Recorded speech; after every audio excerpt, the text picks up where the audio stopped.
தயாரிப்பாளர் ராஜசேகர் தயாரிப்பில் இயக்குனர் கேந்திரன் இயக்கத்தில் நடிகர்கள் விமல், நட்டி சுப்பிரமணியம், சனக்ஷா ஸ்ரீ, பாலசரவணன், முனிஸ் கான் ஆகிய பிரபலங்கள் நடிப்பில் உருவாகியுள்ள வடம் திரைப்படம் திரையரங்குகளில் வெற்றிகரமாக ஓடி வருகிறது. இசையமைப்பாளர் டி. இமான் இந்த படத்திற்கு இசையமைத்துள்ளார். வடமாடு மஞ்சுவிரட்டு போட்டியை கதைக்களமாக கொண்டு உருவாக்கப்பட்டுள்ள இந்த திரைப்படம் கிராமங்களிலும் மாடுபிடி வீரர்கள், மாட்டின் உரிமையாளர்கள் என்று பலரது மத்தியில் பெரும் வரவேற்பை பெற்றுள்ளது. இந்நிலையில் இத்திரைப்பட குழுவினர்களான இயக்குனர் கேந்திரன், நடிகர் விமல், நடிகை சனக்ஷா ஸ்ரீ உள்ளிட்டோர் கோவை புரூக்ஃபீல்ட் மாலில் உள்ள PVR திரையரங்கிற்கு வருகை புரிந்து ரசிகர்களை சந்தித்தனர். தொடர்ந்து செய்தியாளர்களை சந்தித்து படம் குறித்து, படத்தின் வரவேற்பு குறித்தும் பல்வேறு விஷயங்களை பகிர்ந்து கொண்டனர். இந்த செய்தியாளர்கள் சந்திப்பில் பேசிய நடிகர் விமல், இந்த படத்தை வெற்றி படமாக மாற்றிய தமிழக ரசிகர்களுக்கு நன்றிகளை தெரிவித்துக் கொண்டார். வடமாடு மஞ்சுவிரட்டு போட்டியை மையமாக கொண்டு எடுக்கப்பட்ட இந்த திரைப்படத்தில் மாடு வளர்க்கும் கதாபாத்திரத்தில் நடித்துள்ளதாகவும், இந்த படத்தில் வரும் மாட்டின் உண்மையான பெயர் சோழன் என்றும், அதிகமாக இனிப்புகளை உட்கொள்வார், வாழைப்பழங்களை உட்கொள்வார் என்று கூறிய அவர், இந்த திரைப்படத்தில் மாட்டிற்கு மிக முக்கியமான பங்கு உள்ளது என்றும் தெரிவித்தார். பழகிருச்சு. ரொம்ப எனக்கு அந்த பாண்டிமணி அந்த சோழனா நடிச்ச அந்த மாடுக்கும் இதில் ரொம்ப இம்பார்ட்டன்ட் மேடு. வடமாடு மஞ்சுவரத்தை பற்றி ரொம்ப டீட்டெயிலாக டைரக்டர் சொல்லியிருக்காரு இந்த படத்தில்.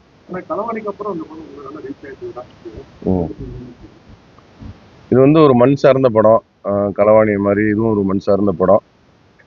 ரீச் ஆகிருக்கு. ரொம்ப எல்லாருமே ரொம்ப நல்லா சொல்கிறாங்க. படம் ரொம்ப சக்ஸஸ் ஆனதுக்கு இந்த நேரத்தில் தமிழக ரசிகர்கள் எல்லாருக்கும் நன்றி சொல்லிக்கிறேன். ஆமாங்க, மதுரைக்கு போனோம். மதுரை கோபுரம் சினிமாஸ், அப்புறம் தங்கரிகள், அப்புறம் வந்து தஞ்சாவூர் போனோங்க.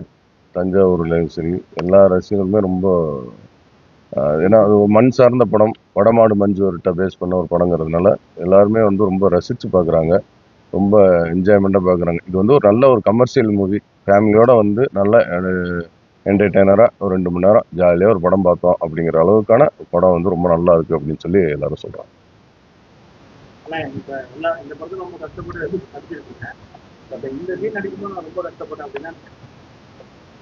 கஷ்டப்பட்டு நடிக்கல, இஷ்டப்பட்டு தான் நடித்தேன். எல்லா சீனுமே இஷ்டப்பட்டு நடித்தேன்.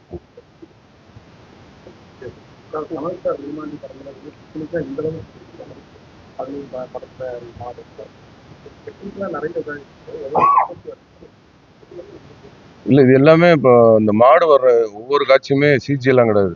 எல்லாமே ஒரிஜினல் மாடு தான் வச்சு பண்ணியிருக்காங்க. அது கேமராமேன் ரொம்ப ரொம்ப சப்போர்ட்டிவாக அந்த ஒளிப்பதிவு ரொம்ப சூப்பராக பண்ணியிருக்காரு. இதில் வர்ற ஒவ்வொரு இந்த மாடு காட்சி எல்லாமே வந்து ஒரிஜினல் மாடு, எந்த சிஜியும் இல்லை. அது மாதிரி இப்போ டெக்னாலஜியாக கேமராமேன் ரொம்ப ரொம்ப எஃபெக்ட் போட்டு நல்லா பண்ணியிருக்காரு. நல்ல விஷயம் தான். நல்ல கதை அம்சம் உள்ள படம் ஓடும் அப்படிங்கிறதுக்கு இது ஒரு உதாரணம். நல்லா இருக்கும். இந்த படத்தில் வந்து நட்டி அண்ணன் நடிச்சிருக்காரு, தம்பி பாலசரவணன் நடிச்சிருக்காரு, சரவண சக்தி அண்ணன் நடிச்சிருக்காரு, முனிஸ்காந்த் அவர்கள் நடிச்சிருக்காங்க, ஆடுகளம் நரேன் அண்ணன் நடிச்சிருக்காங்க, கீதா அக்கா நடிச்சிருக்காங்க, அப்புறம் வந்து சனாஸ்கா நடிச்சிருக்கிறாங்க. அது மாதிரி எல்லாமே வந்து இந்த படத்தில் நிறைய ஒரு ஆர்டிஸ்ட் பட்டாலுமே இருக்காங்கன்னு சொல்லலாம். எல்லாருமே அவங்கவுங்க கதாபாத்திரத்தை ரொம்ப சூப்பராக பண்ணியிருக்காங்க. பாடல்கள் தான் முன்னாடி சொன்ன மாதிரி இமானன் மியூசிக்கில் ஞானக்கரவேல் அவர்கள் வந்து எல்லா சாங்கும் எழுதியிருக்காங்க. எல்லா சாங்குமே ரொம்ப சூப்பராக எழுதியிருக்காங்க. குறிப்பாக பாண்டிமணி சாங்காக இருக்கட்டும், அந்த மெலோடி சாங்கு, களவாணி சாங்காக இருக்கட்டும், எல்லாமே ரொம்ப அருமையாக இருக்குது. பொங்கல் சாங்கு, எல்லா சாங்குமே ரொம்ப நல்லா மக்கள் மத்தியில் நல்லா வந்து ரீச் ஆகிருக்கு. நேற்று எல்லா ஃபங்க்ஷன்லலாம் வந்து இப்போ பாண்டிமணி பாட்டு போட்டு நல்லா ஒரு வைப்பாக இது பண்ணியிருக்காங்க. இமானண்ணே ரொம்ப சூப்பராக சாங்லாம் பண்ணியிருக்காங்க. அனைவருக்கும் வணக்கம். இன்னைக்கு வந்து PVR கோயம்புத்தூரில் மக்களை சந்திக்கிறது ரொம்ப சந்தோஷம். ப்ளஸ் உங்களுக்கு நன்றி சொல்லணும். ஏன்னா இந்த படம் முதல் நாள் இருந்ததுக்கு இன்னைக்கு இந்த அளவுக்கு மக்கள்கிட்ட போய் சேர்த்தது உங்களை மாதிரி ப்ளஸ் பப்ளிக்கிட்ட கொண்டு சேர்த்தது நீங்கள் தான். ஏன்னா ஒரு படத்தில் அது நல்ல படம் அப்படிங்கிறத மக்கள்கிட்ட கொண்டு போய் உங்களை மாதிரி பத்திரிகையாளர்கள் நீங்கள் தான் வந்து அதை கரெக்டாக கொண்டு சேர்க்குறீங்க. மதுரையிலேருந்து முதல் நாளுக்கு இன்றைக்கி அவ்வளோ நம்ம படம் எல்லா தமிழகத்தில் நல்லா சேர்ந்ததுக்கு நீங்கள் தான் காரணம். அதனால் உங்களுக்கு முதல்ல நன்றி சொல்லிக்கிறேன். நல்ல படங்களை தமிழக மக்கள் என்றைக்குமே புறக்கணிச்சதே இல்லை. அதுக்கு நிறையா உதாரணம் இருக்குது. அது இந்த படத்துக்கு நடந்திருக்கு. நாள் இருந்ததை விட 2வது நாள் இருந்ததை விட இன்னைக்கு ரொம்ப ரீச் ஆயிருக்கு. படம் ரொம்ப நல்லா இருக்கு. மக்கள் எல்லாரும் நல்ல படங்களை கொண்டாடினா அடுத்தடுத்து நல்ல படங்கள் எடுக்க தயாரிப்பாளர்கள் உற்சாகமாக வருவாங்க. அது அந்த அந்த வகையில் இந்த படம் மக்கள்கிட்ட ரொம்ப ரீச் ஆயிருக்கு. அந்த வகையில் நன்றி சொல்லிக்கிறேன்.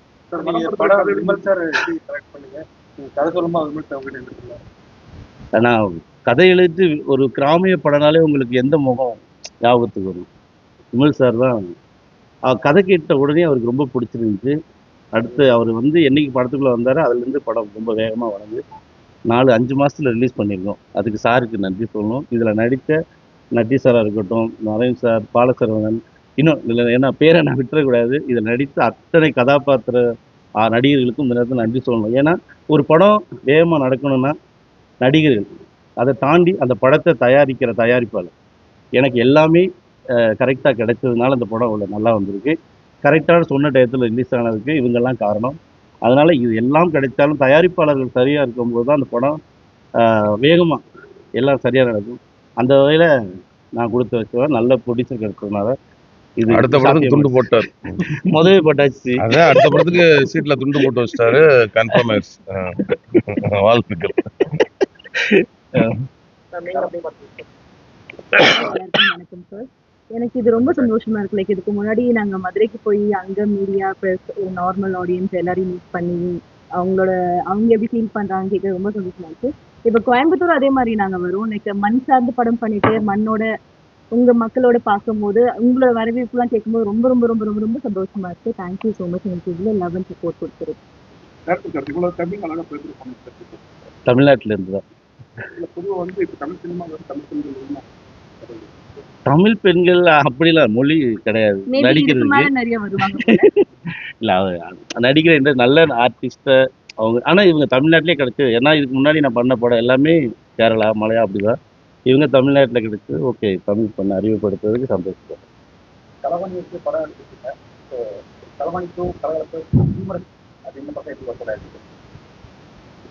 உங்கள்கிட்ட தான் கேட்குறேன். ஓ களவாணி. நீங்க இந்த களவாணிகிட்ட வந்து அதை ஆக்ஷனா சென்டிமெண்ட்டா ஒரு களவாணியை பார்க்கணும். களவாணி கோவப்பட்டாருன்னா ஒன்று நடக்கும்ல, அது இதில் இருக்குது. ஆக்ஷன் ஹீரோவா நல்லா எல்லாரும் அதை சொல்றாங்க, நான் சொல்ல. நிறைய விமர்சனம் வந்து சாரை வந்து வேற மாதிரி. இல்ல இதுல ஆக்ஷன் இருந்தாலும் கதைக்கு, அதாவது கதைக்கு உள்ள ஆக்ஷன் இருக்கும். கதைக்கு தேவையான ஒரு ஆக்ஷன் பிளாக் தான் இருக்கும். அதை மீறி எதுவும் இருக்காது. இப்போ அந்த களவாணி டைலாக் இருக்கும்ல, ஆடி போய் ஆவணி வந்தா டாப்பா வந்துருவாங்க. ஸோ இப்போ அந்த டாப்பா வந்தவன் எப்படி இருப்பாரோ அந்த களவாணி டைம்ல, இப்போ அந்த மாதிரி ஒரு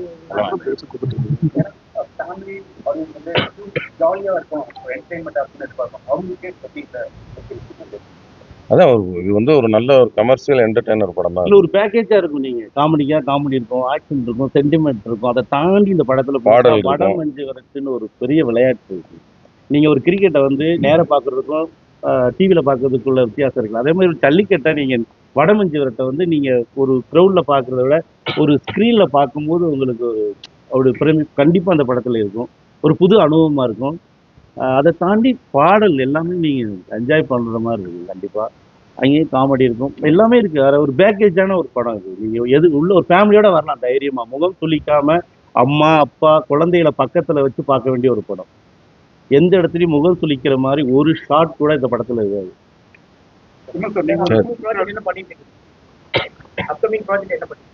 அடுத்து வந்து 7ஆம் பொருத்தம்னு ஒரு படம், அப்புறம் வந்து சிம்பு தேவன் ஒரு டைரக்ஷன்ல ஒரு படம், அதுக்கு ஷூட்டிங் போயிட்டு இருக்கு.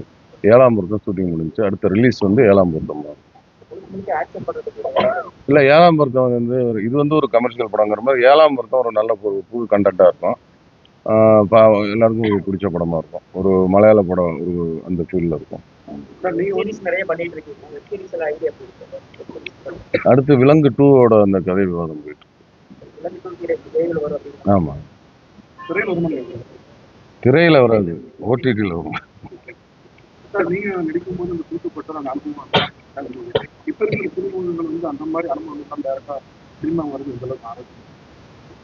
இல்ல இப்ப எல்லாமே ஒரு திறமை எல்லாமே யாருமே எதுலையுமே வர முடியாது. எல்லாமே திறமையோட தான் வர்றாங்க.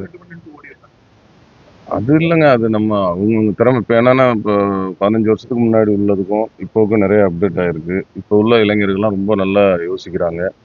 ஆ படங்களும் வந்து இப்போ அப்டேட்ல வந்து இப்போ ஜென்சி இந்த ரேஞ்ச் ஆயிருச்சு. இப்போ அவங்கலாம் நல்லா யோசிக்கிறாங்க. ஒரு சாங்கா இருக்கட்டும், ஒரு திரைக்கதையா இருக்கட்டும், ரொம்ப நல்லா யோசிக்கிறாங்க. அதே மாரி இப்போ வர்றவங்களும் நல்லா பயிற்சியோட தான் வர்றாங்க, எனக்கு தெரிஞ்சு.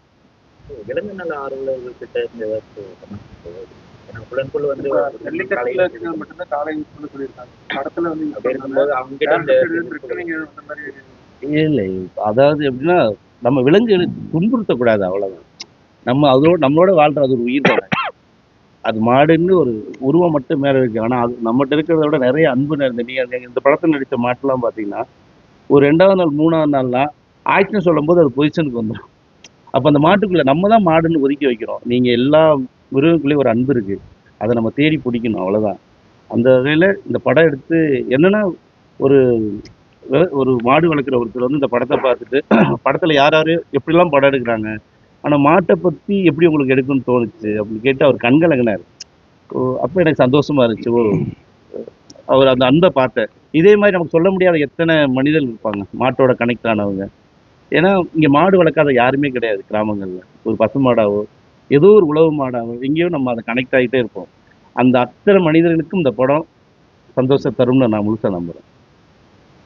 சரி. அதே சமயம் இப்போ ஒரு பேஜ் பார்த்தோம் மாசாணி. அதுல வந்து பாத்தீங்கன்னா ஒரு கான்ட்ரவர்சியான ஒரு விஷயம் போயிட்டு மாதிரி இன்னைக்கு ஒரு வீடியோ போட்டு அதுக்கு யாரை கூப்பிட்டு ஆமா, இப்போ இந்த மதுரையில ஒரு ஃபர்ஸ்ட் நாள் சந்திக்கும் போது யூடியூபர்ஸ் நிறைய வந்தாங்க. அவங்களோட பப்ளிசிட்டி பயங்கர, ஒரு லட்சக்கணக்கில் வியூஸ் ஆயிடுச்சு. இரவுல போன போட்டு அவங்ககிட்ட வந்து இதை உடனே எடுங்க, ரிமூவ் பண்ணுங்க அப்படின்னு அந்த பசங்களை வந்து தெரியலையே. நம்ம ஸ்ட்ரெயிட்டா பேசியிருந்தா அதுக்கு பதில் சொல்லலாம். மறைமுகமா என்ன காரணம்னு நம்ம பொதுப்படையா சொல்ல முடியாதுல்ல. அந்த ஆமா, அது இருக்கு. அது இருக்கு. அது எப்பவுமே வந்து இந்த முதலாளித்துவ இந்த சின்னவங்களை பெரியவங்க வந்து அமுக்கிறது இருக்குல்ல, அது எல்லா தொழிலையும் இருக்கும். அது சினிமாவில் நிறைய இருக்கு.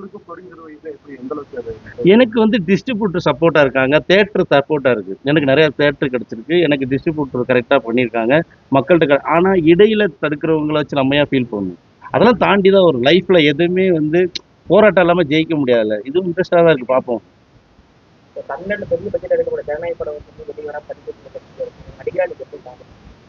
உங்களுக்கு டைரக்டா நீங்க எப்படி பாக்குறீங்க? இன்னொரு விஷயம், இதை நான் பதில் சொல்றேன். என்ன பதில் சொல்றேன்? சென்சார் போர்டுன்னு அது ஒரு தனி டிபார்ட்மெண்ட். அது நீங்க வந்து அதுல என்ன காரணம்னு ஒரு தயாரிப்பாளரும் அந்த டீம் அந்த சென்சார் போர்டு மட்டுமே தான் அதை பேசி தீர்க்க முடியும். மற்ற யாருமே இதுக்கு பதில் சொல்ல முடியாது. ஏன்னா ஒரு கருத்து சொல்ற விஷயம் கிடையாது. இப்போ நீங்க போலீஸ் ஸ்டேஷன்ல இவர் மேல ஏன் எஃப்ஐஆர் போட்டுன்னு கேட்டா யார் என்ன சொல்ல முடியும்?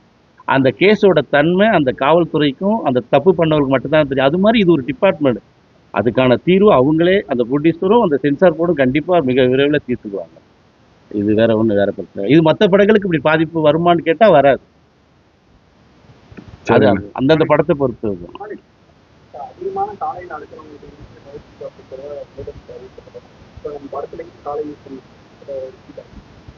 நல்ல விஷயம் தான். ஏன்னா மாடுபிடி வீரர்கள் என்னதான் அடிபட்டாலும் சரி, கிட்டத்தட்ட உயிரை பணையம் வச்சுதான் அந்த மாடுபிடி. அது இந்த நேரத்தில் அது முதல்வர் வேண்டுகோளாக வைக்கிறோம் எங்க பட சார்பில். ஏன்னா கண்டிப்பா பண்ணணும், அந்த மாடுகளுக்கும் அங்கீகாரம் கொடுக்கணும். அந்த விளையாட்டை வந்து பாத்தீங்கன்னா எந்த பொருளாதார அடிப்படை இல்லாம ஒரு அன்பை மட்டுமே சுமந்துட்டு அந்த வேலையை செஞ்சுக்கிட்டு இருக்கிற அந்த மனிதர்களுக்கு ஒரு அங்கீகாரம் கொடுக்கணும், வேலை வாய்ப்பு கொடுக்கணும். இந்த நேரத்துல எங்க படக்குழு சார்பாக நாங்க முதல்வர்கிட்ட இது ஒரு கோரிக்கையாக கூட வைக்கிறோம். அது நல்ல விஷயம் அவங்க நடந்தா. சமீபகாலமா நீங்க விமர்சனப்படைய பேச்சு எல்லாமே விஜய் ஆதரவு தெரிவிச்சு நீங்க ஏதாவது டிவிக்குள்ள ஜாயின் பண்ணி அவங்க நன்றி. அரசியலுக்கு எனக்கும் சம்பந்தமே கிடையாது. நான் வந்து ஒரு விஜய் ரசிகர். ஏன்னா அவரோட நான் கில்லி படத்துல நடிச்சிருக்கேன். அதனால இப்ப பார்த்து எப்படி சார் என்னன்னு கில்லியில பார்த்து ஒரு அரசியல் தலைவராக பார்த்து இல்ல, அவரு எனக்கு தெரிஞ்சு அப்படியேதான் இருக்காருன்னு நினைக்கிறேன். நான் நேர்ல பார்க்கல. ஏன்னா அப்போ வந்து நிறைய கிட்டத்தட்ட ஒரு வருஷம் அந்த ஷூட்டிங்ல அந்த டைம்ல நல்லா பார்த்து பேசி பழகிருக்கோம். எனக்கு தெரிஞ்சு அதே மாதிரி தான் இப்பவும் இருக்கிறாரு. நல்லா பேசுறாரு, நல்லா நல்லது பண்ணணும்னு நினைக்கிறாரு, மக்களுக்கு நல்லது பண்ணணும்னு நினைக்கிறாரு. அவரோட அரசியல் பயணம் வெற்றி அடைய என்னுடைய வாழ்த்துக்களை தெரிவிச்சுக்கேன். விஜயோட ரசிகர் சொன்னீங்க, விஜயோடைய அடுத்த அது காலம்தான் தீர்மானிக்கும். உங்களுக்கு சார் அரசியல்ல வருமானம் எதிர்பார்க்கலாம் தெரியலங்க, நமக்கு அது இப்போதைக்கு நான் சினிமாவில் நல்ல ஒரு நடிகர், நல்ல ஒரு படங்கள் நடிக்கணும்னு இருக்கேன். அரசியல் இப்போ அரசியலில் நல்லது பண்ணுறவங்க எல்லாத்துக்கும் சப்போர்ட்டாக அவங்களோட சேர்ந்து பயணம் பண்ணணும். கடைசியாக மகளிர்னால பெண்களுக்கான நல்ல விஷயம்தான். எதுவுமே மகளிருக்கும் சரி, பொதுவாகவே நல்ல விஷயங்கள் பண்ணும்போது அது எந்த கட்சியாக இருந்தாலும் சரி, யாராக இருந்தாலும் சரி, மக்களுக்கு ஒரு நல்ல விஷயம் நடக்குது அப்படின்னு நினைக்கும்போது அது சந்தோஷமா இருக்கு. இவரும் நல்லது பண்ணுவார் அப்படின்றது தான் தோணுது. ஒரு மாசம் எலெக்ஷன் வரப்போகுது, அதோட எதிர்பார்ப்பு அதை பற்றி இல்லைங்க, நமக்கு அரசியலை பற்றி அவ்வளோ நாலேஜ் இல்லை, அதனால நமக்கு அரசியல் வேண்டாம். சினிமா மட்டுமே போதும்.